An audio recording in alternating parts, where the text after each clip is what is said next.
Hola, hola. Hola, hola, ¿se escucha?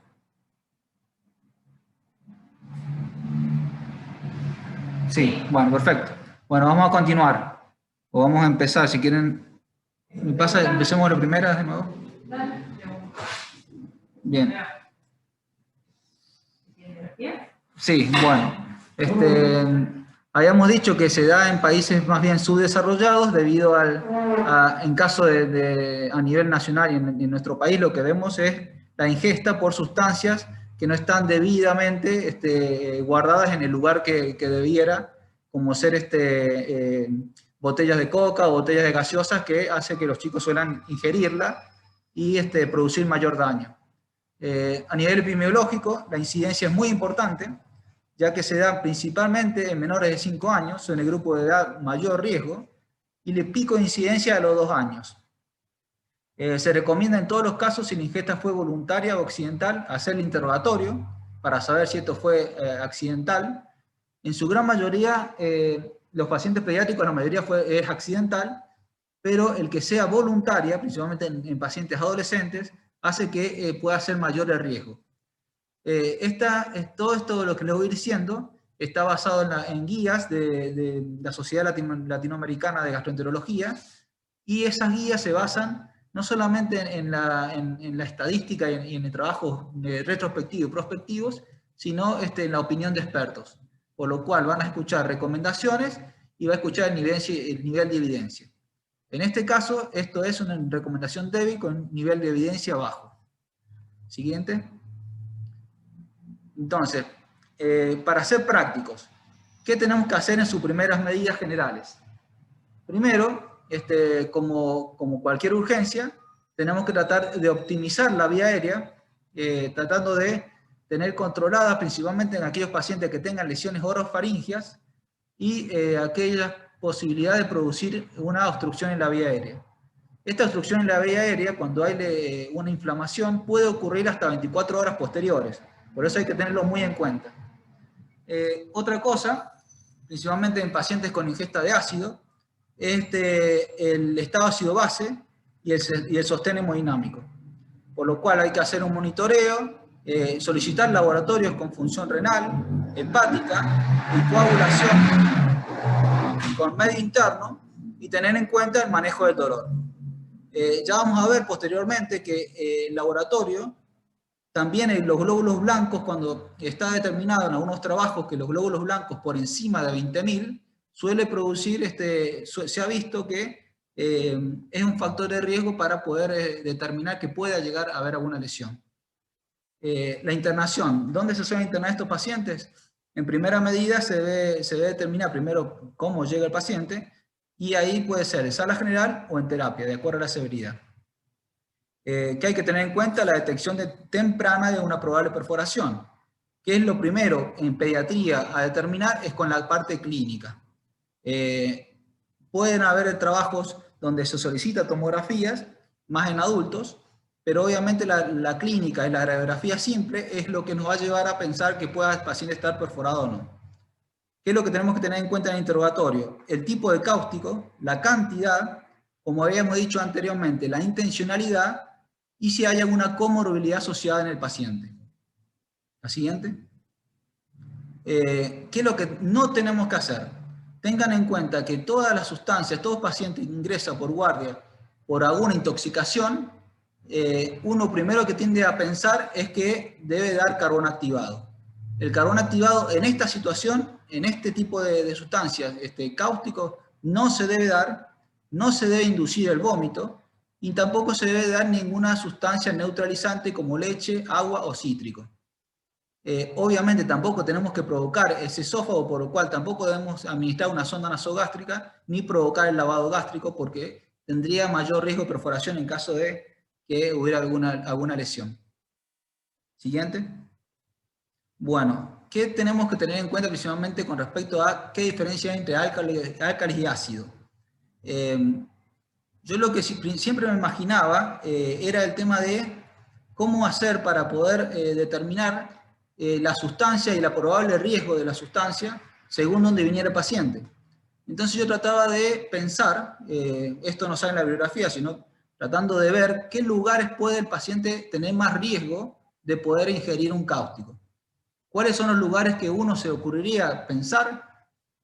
Por ejemplo, un padre que tenga una mecánica, un arregle autos. ¿Por qué? Porque suele haber ácidos de tipo para arreglar motores. Eso es un lugar de riesgo.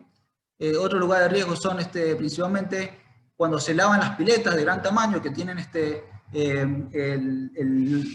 lo que lava las piletas generalmente suele tener sustancias ácidas muy importantes.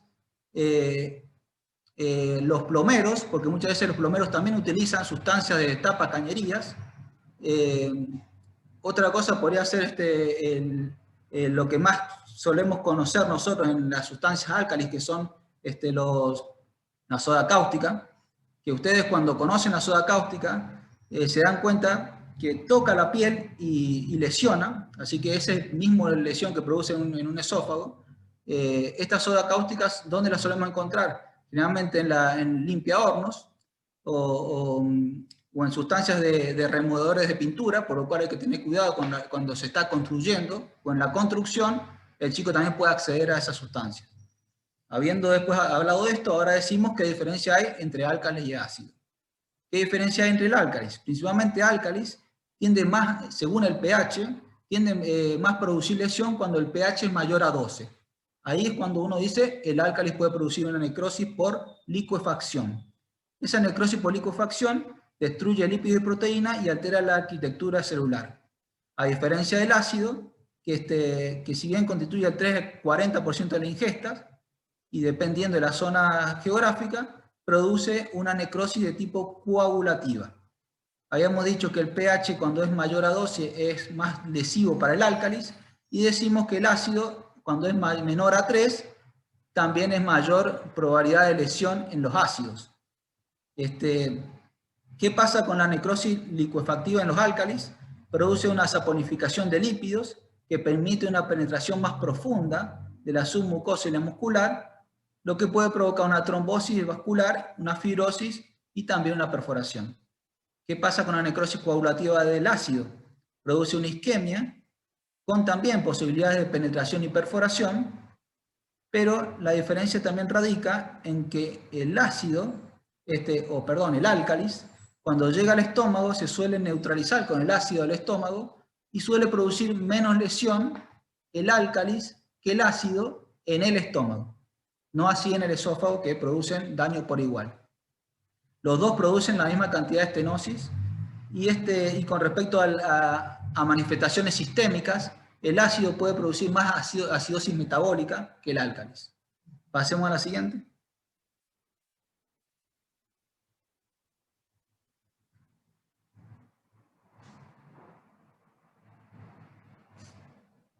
Bueno, vamos a ir rápido en la fisiopatología porque si bien la fisiopatología hay que saberla, me parece que a veces no es tan práctica. Pero vamos a determinar qué es lo importante de esto. Que tenemos 4 fases en lo que es la lesión. La primera fase está determinada del primero al tercer día. Produce una reacción inflamatoria, una necrosis, como habíamos dicho, inmediatamente a la ingesta, pero empieza a producir lesión, produciendo radicales libres, que al mantenerse elevado, esto puede producir una injuria que puede durar hasta 3 días posteriores a la ingesta. Esto lleva después a la contribución de una estenosis, sabiendo que después, en la fase 1 a 3, pasa a la fase 2, que es la ulceración. Esta ulceración empieza a comprometer la capa muscular y tiene más posibilidades de perforación a partir del tercer día. En la fase 3, que comienza del 6º al 14 día, produce un tejido de granulación, y en la fase 4, que es del 15 al día número 30, produce la fase de cicatrización y reepitelización de la mucosa, que es donde lleva a la estenosis. Ahora vamos a entender por qué hay que saber la fisiopatología. Después, con respecto a la clínica, acá yo dividí la clínica, ya vamos a ver por qué, en pacientes de menos a mayor gravedad. Obviamente el paciente asintomático o con molestias faringeas leves sería el más leve. El paciente con lesiones orales o con vómitos sería una manifestación clínica que si bien la lesión oral no es una manifestación clínica, pero es considerada más intermedia, y en forma más grave sería considerada principalmente aquellas manifestaciones que dan a la parte respiratoria, ya sea el estridor, la disnea, la cialorrea, la disfagia y la hematemesis.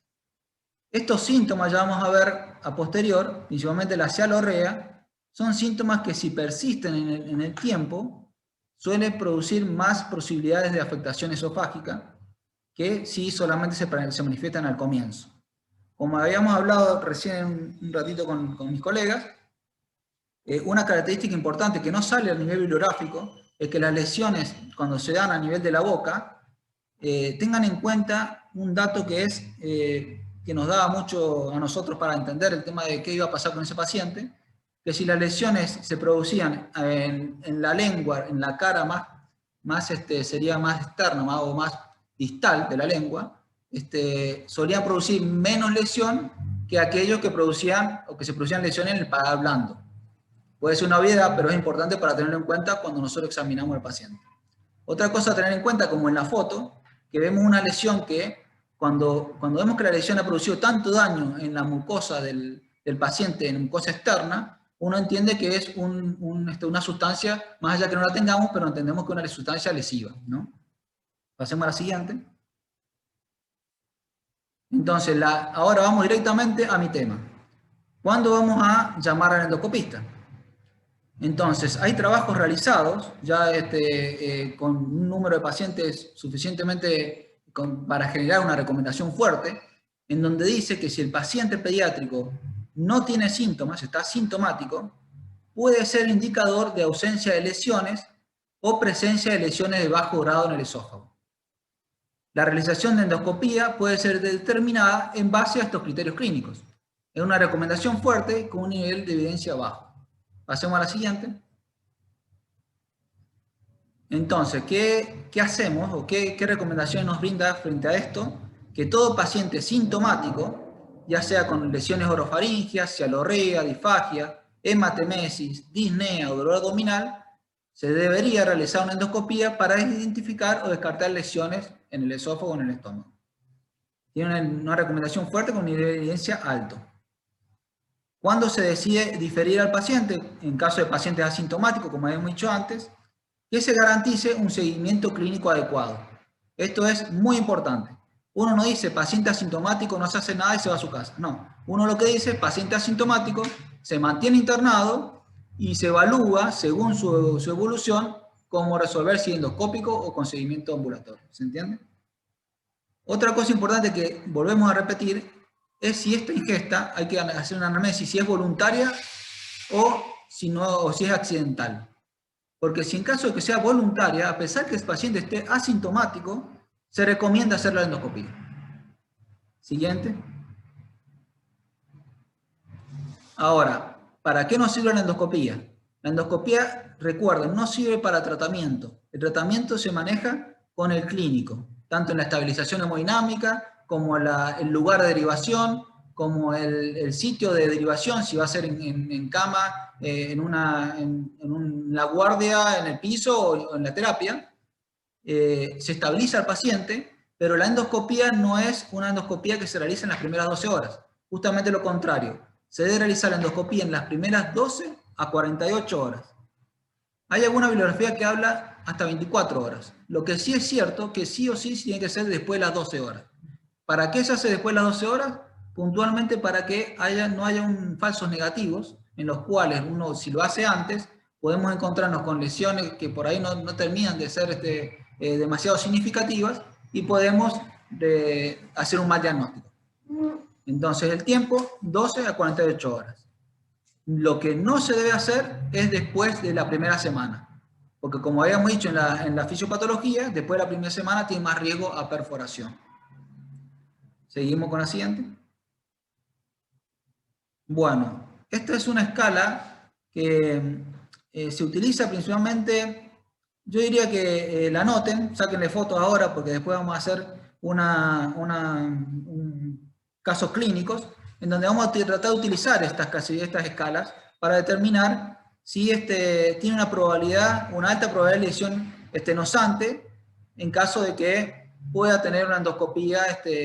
Entonces, con esta escala donde las variables son el saliveo, laveo, la disfagia, las quemaduras orales, el número total de síntomas como ser fiebre, hematemesis, malestar, la va clasificando en puntos de 0, 1 y 2 puntos, y según el momento que lo tiene, fíjense el tiempo, no es lo mismo tenerlo antes de las 12 horas o después de las 12 horas. Vemos acá el parámetro de leucocitosis que habíamos mencionado anteriormente, que mientras más leucocitosis uno entendería que va a tener más puntaje. Todo este valor predictivo hace que podamos sacar una probabilidad que el paciente pueda tener mayor o menor lesión. Siguiente. Bueno, el tema de diagnóstico endoscópico. Yo no busco que ustedes sepan hacer endoscopías, pero sí necesito que ustedes aprendan a leer los informes endoscópicos. ¿Por qué? Porque va a determinar el grado de severidad de las lesiones y las conductas a tomar. Se debe utilizar para clasificar este tipo de lesiones una clasificación que se llama Sargar, que es para determinar el grado de lesión a nivel esofágico, esofagitis cáustica. Se llama la clasificación Sargar, que ahora les voy a mostrar qué significa. Entonces, cuando nosotros hacemos la endoscopía, estos son los esófagos, este Sargar determina, según el grado de lesión, cuál es la posibilidad de que pueda este paciente producir una estenosis posterior o un riesgo de perforación, ¿no? Entonces vemos que este Sargar, lo importante que tienen que recordar, que los pacientes que tengan Sargar de 2B hasta 4, obviamente el 4 es la perforación, pero 2B que hay úlceras de tipo circunferenciales, profundas y redondeadas, o va hasta el grado 3, donde ya hay necrosis, donde vamos a ver una mucosa más pálida y negra. Ese tipo de grados van a, según el grado de clasificación, llevan más probabilidades, hasta el 100%, según el grado 3, a producir estenosis después de los 15 o 20 días. Esa es la importancia del Sargar. Entonces, una vez determinado, antes de ir a las contraindicaciones, una vez determinado el Sargar, es cómo actuamos. ¿Cómo actuamos frente a esta clasificación? Uno con la endoscopía uno encuentra úlceras circunferenciales o necrosis o mucosa negra o pálida, como para generalizar. Lo que tiene que hacer como endoscopista es dejar una sonda para alimentación.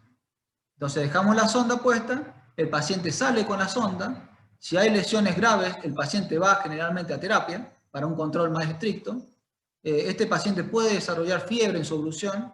Generalmente se queda con protectores gástricos como omeprazol a dosis elevadas.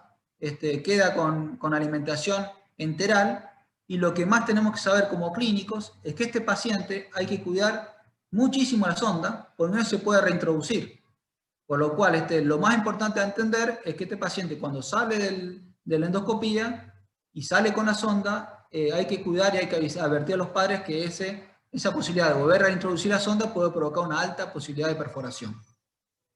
Por lo cual, este paciente queda ayunado, queda con nutrición enteral y con inhibidores de bomba. ¿Seguimos? Esto es importante para saber, en caso de que nosotros tengamos un paciente con un ingeste cáustico, cuándo no tenemos que hacer endoscopía. Entonces, más allá que tenga una indicación endoscópica, porque necesitamos ver qué pasó, si el paciente tiene signos de perforación, obviamente que no se tendría que hacer. ¿En qué caso? Enfisema subcutáneo, mediastinitis, un derrame pleural, por eso es tan importante la radiografía de inicio, o un distrés respiratorio o signos peritoneales. Cuando haya paciente que venga con inestabilidad hemodinámica o cuando haya un paciente que tenga trastornos respiratorios severos. En esos pacientes hay que tener más cuidado y no hay que hacer la endoscopía. ¿Seguimos? Entonces, como dijimos, dentro de la evaluación inicial, una radiografía simple tóraco-abdominal que tenemos en cualquier guardia. Esto nos va a servir para buscar signos de aire en el mediastino o a nivel infradiafragmático. El estudio con contraste generalmente no se utiliza en la etapa aguda, se utiliza más bien en las etapas posteriores para buscar la estenosis. Etapa posterior estamos hablando después del día número 15 o después del día número 20. Y la tomografía computada se utiliza más en adultos, sabiendo que en pediatría necesitamos una sedación más, por lo cual, a no ser que haya una sospecha muy alta de perforación, se la suele indicar solamente en casos muy altos de sospecha. Bueno, terminamos con la clase, después vamos a hacer un repaso con un caso clínico, pero vamos a seguir con la siguiente clase, que es la de cuerpo extraño.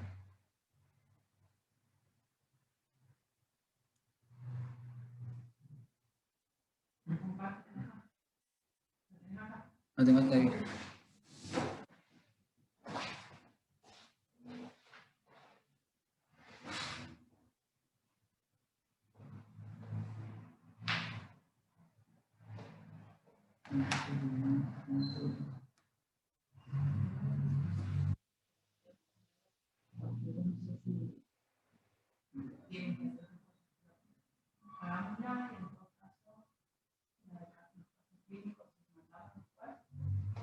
Bueno.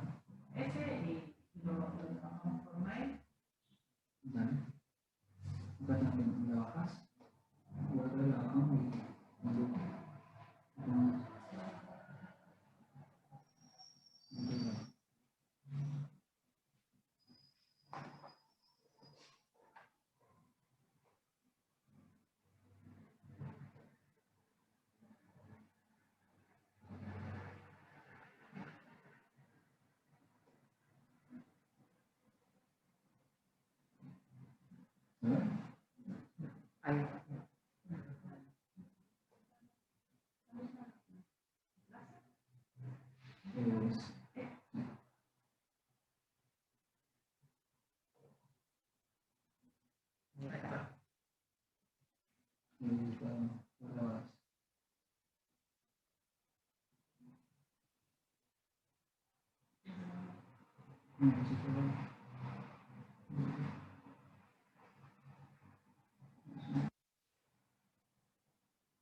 Bueno, pasamos al siguiente. Bueno, cualquier cosa, si no me escuchan, avisen. Bueno, los objetivos de lo que planteamos para cuerpo extraño son revisar el diagnóstico y tratamiento endoscópico en ingesta de cuerpo extraño en pediatría, identificar qué materiales se utilizan para extracción, tengan en cuenta que esta clase fue hecha para endoscopistas, y también el tema de cuáles son los mayores riesgos a tener en cuenta con los cuerpos extraños. Como concepto, todo elemento dilutido que puede entorpecer el tránsito normal por el tubo digestivo y predisponer a complicaciones es el concepto de cuerpo extraño. Sabemos que el 80-90% pasan espontáneamente, un 10 a 20% requieren algún tipo de intervención y el 1% necesita una cirugía. A nivel epidemiológico, tengan en cuenta el 85% se dan niños. La mayor incidencia es similar al cáustico de 1 a 5 años con una media de 3 años. Y la incidencia de complicaciones varía en 0.08 al 35%. Hay mucha variabilidad en las complicaciones. Hay que tener en cuenta la población de riesgo, aquellos pacientes que tengan alteraciones de reflejo de ilusión, alguna estenosis, algún anillo, dismotilidad, acalasia o esofagitis eosinofílica o atresia de esófago. Siguiente.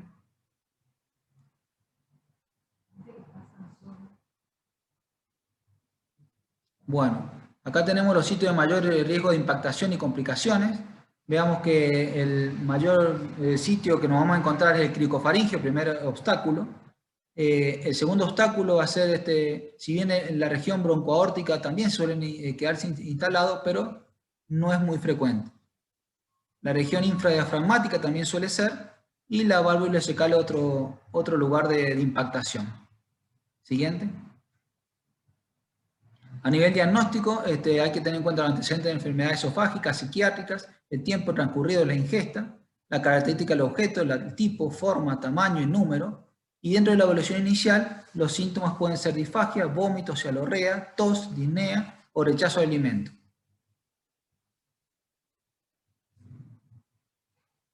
En el examen físico, tratamos de ver que no, con lo mismo igual que lo de cáustico, tratamos de ver que no haya signos de perforación, Vemos cómo está, como si hay compromiso de la vía aérea y que pueda presentar estridor, tiraje supraclavicular o intercostal, es una urgencia.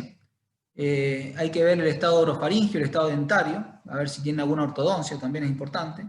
Y hacer una semiología del cuello y, y la región pulmonar o torácica. Bueno, estos son los accesorios que solemos utilizar para realizar la extracción de cuerpo extraño, para que ustedes lo conozcan. Siguiente.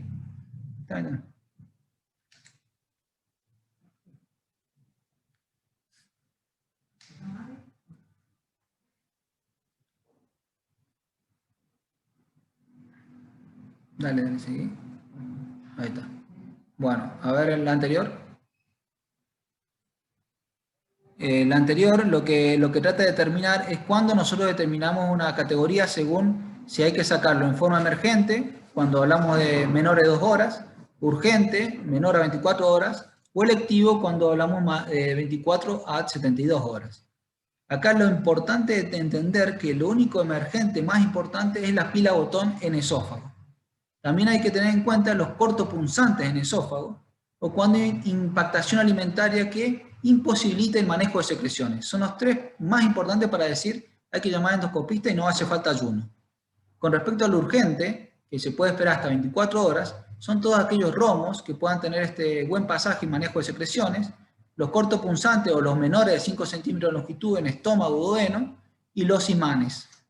Y los selectivos son todos aquellos romos, en pediatría la moneda es lo más importante, que se quedan instaladas en estómago y que esos pacientes cuando están asintomáticos se puede esperar tranquilamente un tiempo considerable de mayores de 3 días. Bueno, de acuerdo a su radiodensidad podemos clasificarlos en radiopacos o radiolúcidos.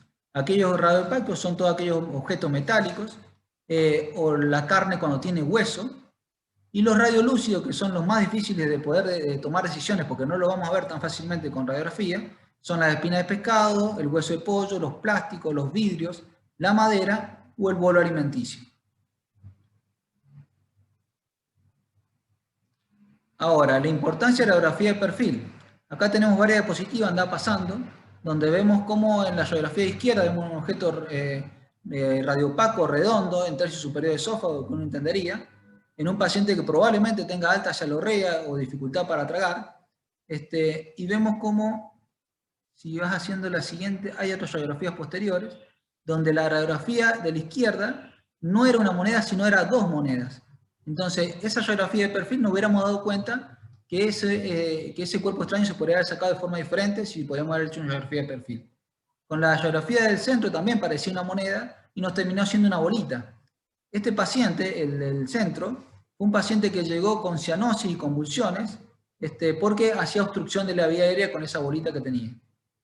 Y lo que es la radiografía de la derecha, en un principio, como no se hizo el perfil, se pensó que era vía aérea y cuando se entró con el endoscopio digestivo nos dimos cuenta que estaba en vía aérea y no en vía digestiva, por lo cual tuvimos que derivar al otro centro para poder extraerle el cuerpo extraño. Entonces, esta diapositiva es para destacar la importancia de la radiografía de perfil en el momento del ingreso del paciente. Bueno, los objetos cortos y romos. Vamos a ver que son los más frecuentes en la edad pediátrica. En la edad pediátrica la moneda es lo que más nos lleva con respecto a la toma de decisiones.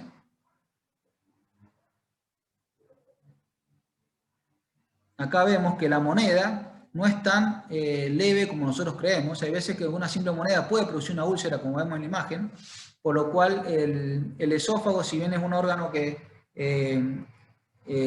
suele tener mucha impactación, también suele tener mucha lesión, a diferencia del estómago. Entonces, ¿cuál es el principal objeto romo y corto que tenemos que hacer diagnóstico diferencial? Si bien el objeto más común es la moneda, el objeto más peligroso es la pila botón. ¿Cómo nosotros diferenciamos pila botón de moneda en la radiografía simple de tórax? Ahora lo vamos a ver. La siguiente. El doble anillo o halo. En esta imagen se ve muy claro. Esto es lo que tenemos que ver, el doble halo. Buscarlo siempre al doble halo porque nos va a cambiar la conducta con respecto a emergencia o urgencia y la conducta con respecto a si el paciente viene ayunado o el paciente hay que derivar al otro centro. Bueno, el cuerpo extraño más frecuente, como hemos dicho, es la moneda. En pacientes que estén asintomáticos y estén en esófago, se podría esperar, si hice la radiografía hasta 12 o 24 horas. Nosotros lo que hacemos con estos pacientes cuando están en esófago y están asintomáticos, los solemos esperar, pero cuando están sintomáticos, a veces solemos esperar un poco el ayuno, aunque sea de 4 a 6 horas, para poder extraerlo. A pesar que la radiografía nos dice que los pacientes sintomáticos hay que extraerlo en forma urgente, esto lo solemos esperar. 20-30% pasan espontáneamente el estómago, y aquellos pacientes que no progresen del estómago hacia el intestino delgado, se podría esperar 3 a 4 semanas para ser removidos en caso de que estén asintomáticos los pacientes. ¿Cuándo se considera cirugía? En caso de que el cuerpo extraño quede en el intestino delgado y no se movilice por más de una semana y estén fuera del alcance endoscópico. Esa sería la única forma de que nosotros llamemos a un cirujano. Siguiente. Bueno, ahora vamos con los objetos punzantes. Estas imágenes lo que querían determinar es que muchas veces lo que uno ve radiográficamente no es siempre lo que uno está interpretando. Acá vemos una hebilla, donde la hebilla, si bien tiene un borde romo, también tiene un borde punzante cuando nosotros lo vemos en radiografía de perfil o cuando lo vemos en forma de perfil. Ahí vemos en la imagen de abajo, como señala, una aguja que es muy difícil de ver, por eso las radiografías deben estar bien sacadas y con buena densidad en la toma, ¿no? Si no, es difícil de ver esas imágenes. Estos objetos punzantes, ahora vemos cómo manejarlos. Siguiente. Cómo manejar los objetos punzantes o filosos, ya sea clips abiertos, alfileres o espinas. Tienen un riesgo de perforación de 15 a 35%. Este tipo de objetos, cuando están en esófago, es de característica de emergente, por lo cual uno esperaría a no esperar el ayuno y hacerla en forma inmediata. Y en caso que estén en estómago, también se deben extraer, pero en carácter de urgente. Más del 50% son asintomáticos y la mayoría pasa el tubo digestivo sin inconvenientes, pero hay que tener cuidado porque pueden producir perforaciones, migración del tubo digestivo, del tracto gastrointestinal, abscesos, peritonitis, fístula y apendicitis. Y como habíamos visto anteriormente, la región ileocecal es el lugar donde se puede llegar a perforar. Acá vemos una impactación alimentaria. Vemos cómo en la imagen de la izquierda, la radiografía de perfil, este paciente llegó con cialorrea después de haber estado comiendo carne, y vemos cómo en la imagen de la derecha, está bien, vemos cómo vemos el doble, la imagen de aire debajo y arriba como que se corta. Este paciente, después de que estábamos esperando para hacer la endoscopía, cuando nos dieron lugar para la endoscopía, empieza a mejorar clínicamente, le repetimos la radiografía y vemos cómo la radiografía a la izquierda se ve que desaparece esa imagen. Es una imagen característica de los bolos alimenticios. Siguiente. Ahí vemos la imagen que le decía. Impactación alimentaria, si presenta síntomas de obstrucción del esófago, se debe realizar una endoscopía de carácter de emergente, o sea que quizá no esperaríamos ese tiempo para que esté ayunado, y si puede tolerar sus secreciones, en caso de que pueda tolerar sus secreciones, pueda tragar, se podría retrasar hasta 24 horas. ¿Qué tenemos que tener en cuenta en los niños? Que si bien los datos son limitados, porque la impactación alimentaria se da más en adultos que en pediatría, pero también varios estudios han demostrado que esa impactación puede ser secundaria a una patología esofágica, por lo cual hay que tener en cuenta de hacer un seguimiento gastrointestinal, porque hay una patología llamada esofagitis eosinofílica, por el cual puede producir impactaciones alimentarias. Nada más que tenemos que tener en cuenta eso. Siguiente. Cuerpos extraños radiolúcidos. El cuerpo extraño radiolúcido a veces no es tan radiolúcido. ¿Qué decimos con esto? Que la imagen que vemos una imagen en estómago, que si nosotros vemos bien, en el lado derecho de la imagen, vemos que se ve como un frasquito, por lo cual si nosotros nos detenemos a ver bien, hay veces esos objetos radiolúcidos, nosotros los interpretamos radiolúcidos y no queremos hacer una radiografía, pero muchas veces la radiografía es necesaria para determinar, encontrar este tipo de objetos que se podrían llegar a ver, más allá que sean plásticos. Siguiente. Acá vamos a ver estos objetos radiolúcidos, ¿qué hacemos? La tomografía computada se podría considerar para estos cuerpos extraños radiotransparentes como una recomendación fuerte y una calidad de evidencia moderada, la menciona, pero generalmente nosotros decidimos muchas veces entre sedar a un paciente para una tomografía o hacer una endoscopía. Muchas veces, ante la duda, muchas veces terminamos haciendo una endoscopía, pero hay que tener en cuenta eso. La radiografía debe ir siempre, a pesar de que nosotros pensemos que es un objeto radiolúcido. Siguiente. Bueno, la ingestión de imanes. El problema del imán no es el problema cuando se traga un imán, sino el problema cuando se traga varios imanes, como vemos en la imagen en el estómago. Acordémonos, siguiente, que este es una carácter de urgente, o sea que uno esperaría quizás unas 12 horas para que esté ayunado y poder extraerlo, pero cuando son más de un imán y permanecen más de 12 horas, siempre hay que entrar con cirugía al lado, ¿no? ¿Por qué? Porque los imanes, la adherencia a los imanes podría producir perforaciones o fístulas. Si el paciente está, a ver la anterior, si el paciente está, creo que esa es la siguiente, creo que decía algo de si el paciente estaba asintomático. No, si el paciente está sintomático, a pesar de que esté en estómago, primero debe ser interconsulta con cirugía, ¿no? Y si no progresa, en caso de que esté asintomático, y le hagamos una radiografía seriada de 4 a 6 horas, se podría realizar alguna medicación para poder ayudarlo y poder en algún momento hacer una cirugía con una colonoscopía. O sea que el paciente, a pesar de que esté asintomático, cuando hay más de un imán, lo tenemos que dejar internado en observación. Siguiente. ¿Qué hacemos cuando vemos solamente un imán, como vemos en la radiografía que estamos mostrando? No olvidar la radiografía de perfil. ¿Por qué? Porque hay que tener en cuenta que en la radiografía de perfil podemos encontrar otro imán y quizá deja de ser tan leve y quizás necesitemos una endoscopía. Por lo cual, siempre el perfil. Otra cosa que tenemos que educar al padre, que si a pesar que tenga un imán, y veamos que estemos seguros que sea uno, tenemos que decirle que debe alejar todos los objetos metálicos y magnéticos y evitar la ropa con hebillas o botones metálicos, para que no genere una probable fístula. Cosas que a mí me generaron bastante, me llamó la atención, ¿sí?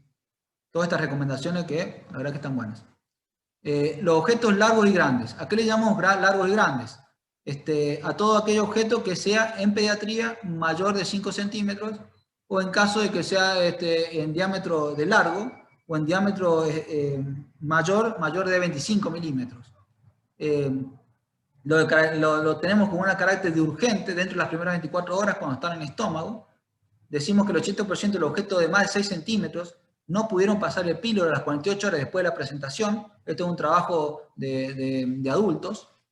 Y si lo hacen, es igualmente improbable que pasen a través de la bóveda ileocecal. Por lo cual, vemos un objeto largo, mayor de 5 centímetros en pediatría, hay que tratar de extraerlo.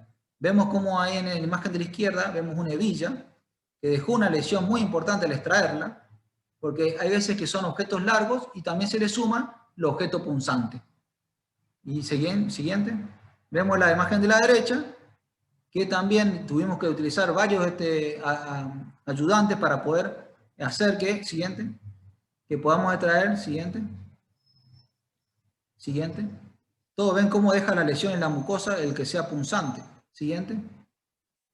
Y vemos cómo el objeto del cuerpo extraño era, este tipo de objeto, cuerpo extraño, a pesar de que sean, esto es una imagen del esófago, pero suelen ser objetos que suelen costar bastante al endoscopista poder extraerlo, por lo cual hay que tener mucho cuidado con respecto al llamado y al anestesista, ¿no?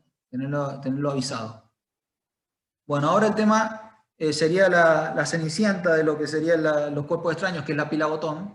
Tengan en cuenta que el tema primero que hemos hablado de cáustico sería similar a todo lo que hablamos de pila botón. Tiene un mecanismo muy similar, tiene un mecanismo de lesión muy similar, puede lesionar hasta 72 horas posteriores a la ingesta, y vemos que la radiografía de inicio, la de frente, el doble A, lo que habíamos anunciado en un principio, que a veces no se ve tan claramente, y ahí lo estamos marcando, y en la imagen de la derecha vemos el signo del escalón que marca. Bueno, acá un poco de epidemiología, seguimos. El doble halo, quiero que les quede claro el doble halo. Solo el 0,14% de toda la ingesta de niños pequeños provenían de baterías. En 2015 aumentó un 8,4%. Casi el 10% de los niños ingirieron una batería requirieron hospitalización. Y los objetos domésticos continúan siendo la fuente de la mayoría de las ingestas, con más del 70% provenientes de audífonos, de juegos o juguetes, relojes o controles remotos. Esto para tener en cuenta con respecto a la prevención. Siguiente. Acá vemos cómo aumentó la estadística increíble con respecto a lo que es los resultados fatales y graves de la ingestión de pila botón. Estamos hablando de resultados fatales, de muertes, en pacientes pediátricos. Y no solamente muertes, sino alta morbilidad con respecto al seguimiento. Y vemos cómo aumenta producto de que en Estados Unidos se empezó a fabricar más esta pila botón, ya que tienen una sustancia que se llama litio, que tiene mayor durabilidad. Entonces, ante mayor durabilidad, se vendió más y por consiguiente empezaron a aumentar los casos. Siguiente. Mecanismo de la lesión, como dije, similar al cáustico, que produce una hidrólisis isotérmica en uno de los polos negativos de la batería, produce un hidróxido con aumento del pH que causa necrosis glicoactiva, y las complicaciones ocurren después de la extracción, como ya hemos dicho, hasta 48 horas, dice acá. Ante 48 horas en un comienzo, y acá dice que puede llegar a producir una hemorragia tardía hasta 27 días. O sea que hay que tenerlo muy en cuenta, porque a pesar de que uno extrae la pila botón, hay que tener en cuenta que puede seguir lesionando. Dentro de las complicaciones, fístula traqueosofágica, estenosis, perforaciones, parálisis de cuerdas vocales, mediastinitis, hemorragias digestivas o espondilodicitis. Fíjense, alta morbilidad. Siguiente. Bueno, acá un poco el tema de lo que quería mostrar, que hay un trabajo que habla de la ingesta de cuerpo extraño de pila botón en chicos. Vemos cómo estos son 13 casos, donde vemos que en el caso 2, la localización fue en estómago, medían la distancia recorrida hasta poder llegar al centro de tercera complejidad, y 15 horas después de la ingestión se produjo una muerte por hemorragia. Vemos en el caso número 3, en el esófago distal, que hubo un reingreso 18 días después con el paciente que produjo también la muerte por una hemorragia. Entonces vemos que no solamente se mueren los pacientes por perforación, sino también por hemorragias, y estas hemorragias muchas veces debidas a las fístulas que se podrían llegar a dar. Siguiente. Vean cómo la pila botón en diferentes etapas. Siguiente. Tercio superior del esófago, tercio medio y tercio inferior. ¿Qué es lo que encontramos en el tercio superior? La arteria tiroidea inferior. Siguiente. ¿Qué encontramos en el tercio medio? El arco aórtico, por lo cual la fístula en ese lugar produce muerte inmediata. ¿Qué encontramos en el tercio inferior? Principalmente la aorta torácica distal. ¿Cuál es el más grave? Que uno entendería el tercio medio, pero se han encontrado casos tanto en el tercio proximal o el tercio distal del esófago con iguales complicaciones. Por lo cual el esófago, vean las lesiones que produce, vean cómo está, esas son cirugías por extracción. Cuando no se pudo endoscópicamente, se trajo por Bien, acá vemos la pila botón en estómago. Siguiente. Acá este chico se tragó 2 pila botón. Pila botón en estómago. ¿Qué hacemos en el estómago? La conducta es controvertida. El paso de la pila botón al estómago no puede usarse como criterio de que el niño esté libre de una lesión potencialmente catastrófica. Porque vemos que en el caso número 2 que habíamos visto en la casuística, ese caso que estaba en estómago, no fue la lesión en el estómago lo que le produjo la muerte. La lesión fue el pasaje de la pila botón por esófago. Por lo cual, la endoscopía sería para determinar principalmente la lesión esofágica, no tanto para la extracción de la pila, ¿se entiende? Entonces, ¿qué tenemos en cuenta para decir, este paciente se debe hacer una endoscopía o no se debe hacer cuando llegue la pila botón en estómago? Se debe tener en cuenta, si la ingesta es menor a 2 horas, si la pila botón mide más de 20 milímetros, esta medición media de 20 milímetros sería una equivalente a la moneda de 25 o 50 centavos de las viejas, como para que tengan en cuenta el tamaño. Si nosotros encontramos una pila botón de mayor de 20 milímetros, con esas características, en un chico menor de 5 años, tiene más riesgo a producir hemorragias o complicaciones que en un paciente que no tenga estas características. Por lo cual, en ese paciente menor de 5 años, con pila botón mayor de 20 milímetros y está en estómago, por lo menos una consulta con el endoscopista debería tener. ¿Y cuándo se debería extraer? La bibliografía habla de 48 horas. Nosotros no lo esperábamos demasiado. Nosotros esperamos, si seguía en estómago y estaba ayunado, nosotros solíamos extraerla. Y más si la pila de botón medía más de 20 milímetros. Bueno, esto más o menos como para el que quiera leer un poquito más. La verdad que son temas muy prolongados y quizás no tenemos mucho tiempo. ¿Qué es lo que hacemos en la endoscopía posterior a que nosotros traemos la pila? Como habíamos dicho, el paciente suele salir con sonda nasogástrica, igual que el acáustico que vimos anteriormente. Como tiene una posibilidad de una lesión a nivel del arco aórtico, en caso de que nosotros sospechemos que puede haber una probabilidad de lesión en el arco aórtico, se podría determinar un angiotac, una angioresonancia para ver cuánto compromiso de la pared puede llegar a tener, y si tiene más de 3 milímetros próximos a la aorta, se podría hacer una interconsulta con cirujanos o con hemodinamista para ver la conducta a tomar. El esofagograma es un estudio no invasivo útil para detectar perforación o formación de estenosis, similar a lo que hemos visto en los cáusticos, principalmente buscando complicaciones y no en la etapa aguda.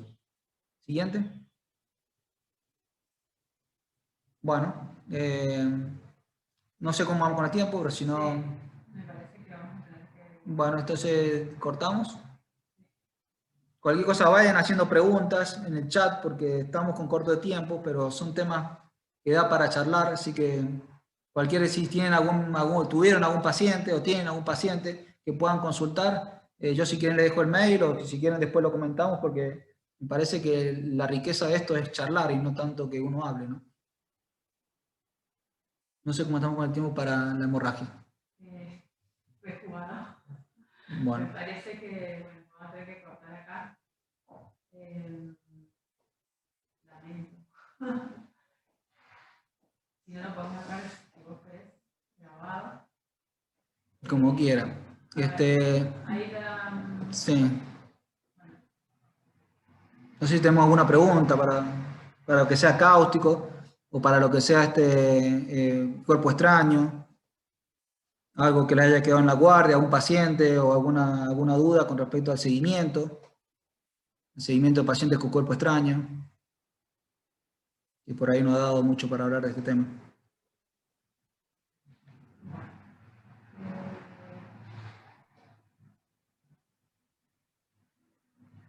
Bueno, debido al tiempo que nos hemos excedido un poco y me parece que cada uno por ahí necesita seguir con sus actividades, vamos a dejarlo acá. La verdad que la clase ha sido increíble, tanto la de Mariela como la de Néstor. Ya vamos a organizar con ellos a ver si ampliamos el tema o por ahí si dejamos grabado algo más para que lo puedan ver en otro momento. Y bueno, son tantos temas apasionantes que no los podemos abordar en 2 horas, pero bueno, desde Talos les agradecemos. Cualquier duda nos la envían al mail y yo se las derivo a ellos para que las puedan responder. Los casos clínicos que quedaron pendientes, por ahí también los enviamos por mail, ustedes mandan las respuestas y vemos cómo vamos viendo esos temas. Muchísimas gracias a todos por participar y especialmente a Mariela y a Ana. Muchísimas gracias.